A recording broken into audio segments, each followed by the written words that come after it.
tanging sa pag-trust to God. May ginag siya po, you are now God's people. You are now within. You are now in this sanctuary, in this place, because you belong to God's kingdom. That kind of life cannot be the life that you should portray or display while you are together.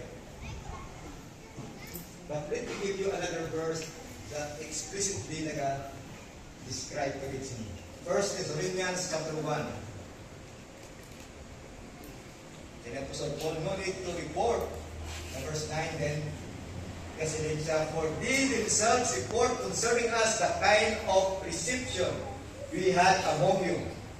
And now you turn to God from idols to serve the living and the true God. And we wait for His Son from heaven, whom He raised from the dead.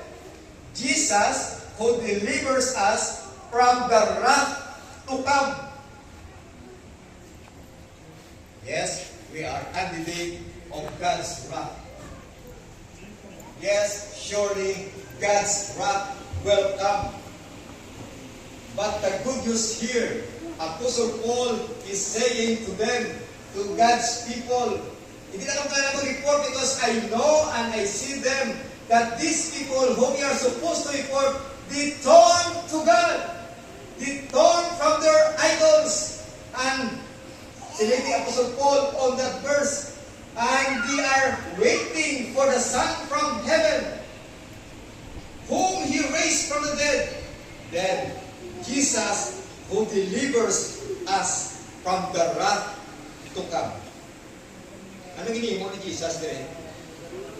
Jesus wait for His Son.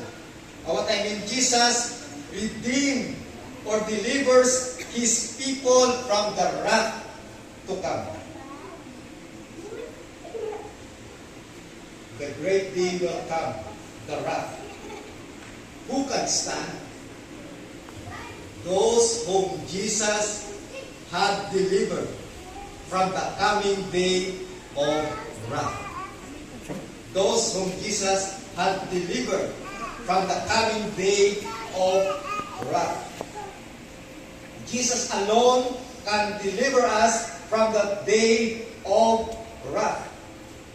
He is alone that can deliver us from that day of God's wrath. Let us look at 1 Thessalonians. How will He do this? 1 Thessalonians chapter 5 verse 9. For God has not destined us for wrath, but to obtain salvation through our Lord Jesus Christ, who died for us, so that we are awake or asleep, we might live with Him. How are we being delivered from the wrath of God? By bringing us into position of His salvation. Basically, when we see salvation, being rescued, to be rescued, to be delivered from danger and to the state of safety and blessings. I would like to emphasize that what God or Christ is doing to us is not simply deliverance from or deliverance from sin, but deliverance unto salvation. This salvation delivers us from the penalty of sin unto the state of acceptance of God on the basis of His perfect life and His substitutionary death on the cross. Christ delivered us from sin and to being justified and adopted sons and daughters. Furthermore, take note of this, mga tumulo. Christ delivered us from the dominion and the tyranny of sin unto life of righteousness and commitment to holiness. Hindi sa pinikabulan.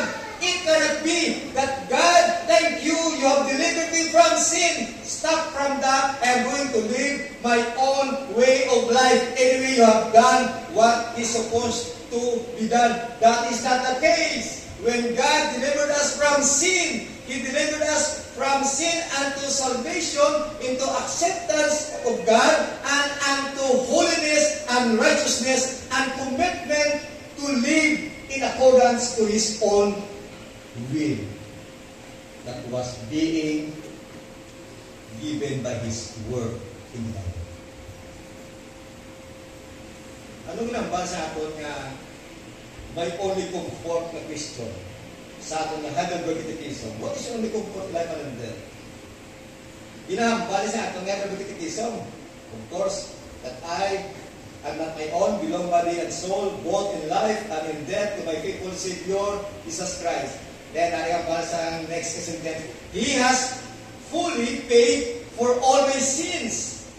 He has fully paid for all my sins with His precious blood. Klaro na sa aton. And take note, here is the next. And has set me free from all the power of the devil. Ano pa yung namin? He also preserves me in such a way that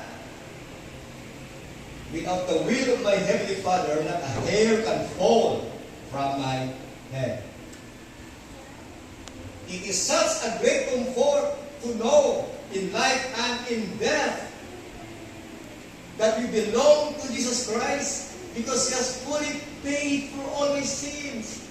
Paid all my sins. We are not condemned anymore, but paid for all my sins. At the same time, we are being freed from the power of the devil. That's why it is such a great question that you declare that I am free from sin, but you keep on living with the devil. That's a big question. Of course, many people will question you, but it is